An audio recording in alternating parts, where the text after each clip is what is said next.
Hi guys, this is Richard from the Stable Center, and today I'll be covering Ethereum. Full disclosure, I do own Ethereum, but nothing I say in this video is financial advice.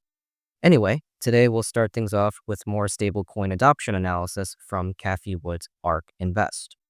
So first off, everyone's talking about America's national debt is spiraling out of control, over $36 trillion and climbing.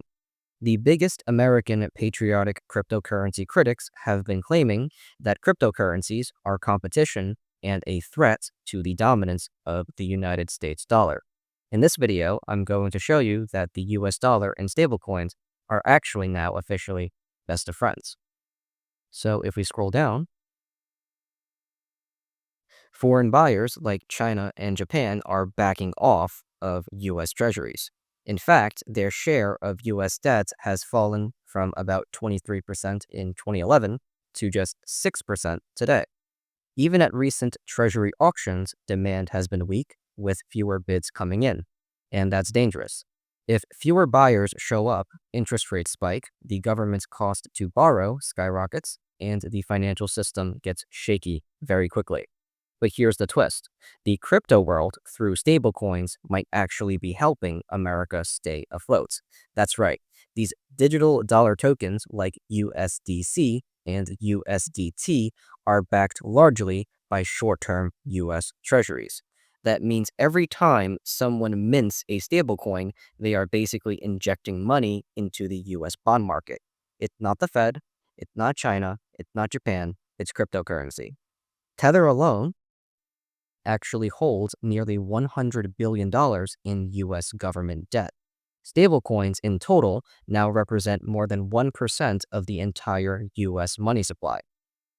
These are not just digital coins for trading dog coins and monkey coins, they are quietly buying up US debt when other countries won't. And globally, stablecoins are being used in countries where inflation is wrecking local currencies. People want dollars. But instead of physical greenbacks, they are downloading them digitally through stablecoins. Around 200 million people globally hold stablecoins. So whilst some countries are pushing to de-dollarize and ditch the greenback, stablecoins are spreading the US dollar dominance even further. This is what ARK Invest calls the Trojan horse effect, crypto on the surface and US debt underneath. It's digital innovation propping up a legacy financial system. So scrolling down, we can see if the stablecoin market grows 5 to 10x in the next few years, like ARK predicts, it could become one of the biggest source of demand for US treasuries, exactly when we need it the most. So next time someone says crypto is killing the dollar, tell them the truth. Stablecoins and the US dollar, they are not enemies, they are allies. And in the middle of a growing debt crisis, they might just be one of America's last quiet financial weapons. So shifting gears over to DeFi Llama, we can clearly see that Ethereum is not as dead as the majority of critics claim. This pie chart illustrates that 50% of all stablecoins are still on Ethereum, the blue part of the pie chart. Let's not forget that USDT, USDC, and DIDE were all originally launched on Ethereum. Ethereum, to this day, still remains the #1 home for stablecoins. So let's start the Ethereum analysis off with some risk and regression analysis. So if you take a look at the right-hand side of your screen, you can see various risk levels.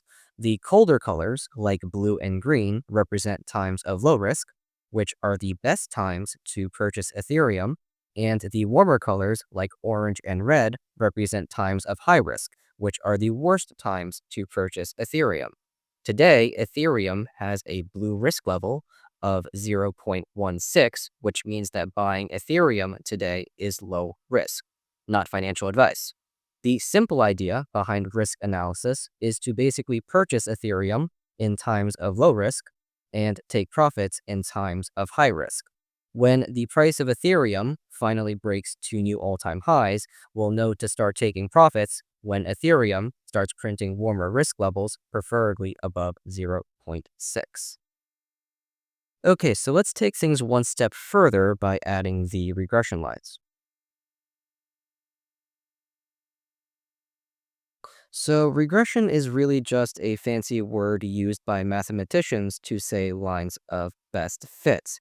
The best times to sell Ethereum is when Ethereum is trading above the red regression line, indicating that Ethereum is overvalued. And the best times to purchase Ethereum is when Ethereum is trading near or under the green bottom regression line, indicating that Ethereum is undervalued. Now, if we combine both risk and regression analysis, we can see that right now, Ethereum is printing a blue risk level slightly above the green bottom regression line, indicating that Ethereum is undervalued and that buying Ethereum right now is considered low risk. And just to drive home the point that we are not only in the early stages of stablecoin adoption, but also in the early stages of investing in stablecoin infrastructure. So, breaking news from across the world, Hong Kong utilizes Chainlink protocol in central bank digital currency pilot. This is phase two of Hong Kong's EHKD pilot involving big names like Visa, ANZ Bank, China AMC, and Fidelity International. They are experimenting with digital yuan for real world asset purchases. Here's the setup. Imagine an Australian investor who wants a tokenized asset in Hong Kong. They'll pay in a stablecoin pegged to the Australian dollar, and through Chainlink's cross-chain interoperability protocol, CCIP, that payment converts into Hong Kong's EHKD right into your wallet. CCIP bridges private and public blockchains like Ethereum's Sequoia testnet, letting different networks talk securely. Crypto is increasingly becoming more about instant cross-border payments, cutting out the middleman and speeding up settlement. Tokenized funds mean fractional ownership, faster trades, and more transparency. So, what's the takeaway? Hong Kong's pilot is a glimpse into the future: seamless, programmable, real time digital money. So, moving over to the Elliott wave count,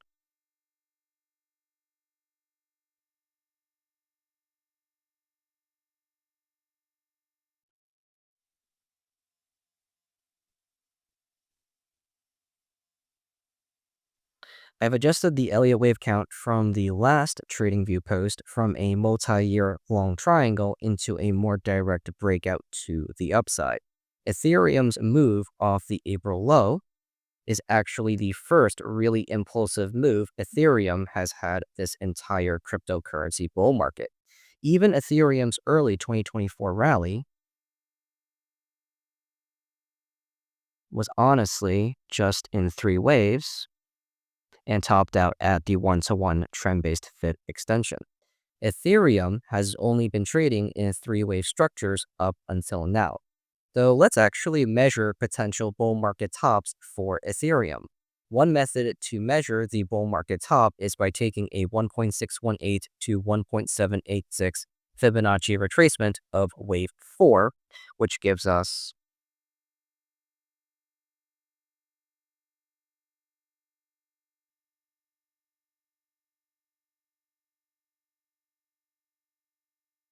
a bull market top anywhere between $8,000 and $9,500.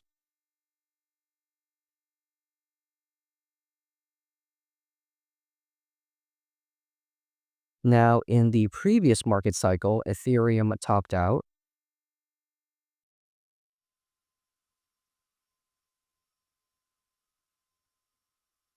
between the 1.236 and 1.382 Fibonacci retracement. So if we take that same Fibonacci ratio and apply it to this current market cycle,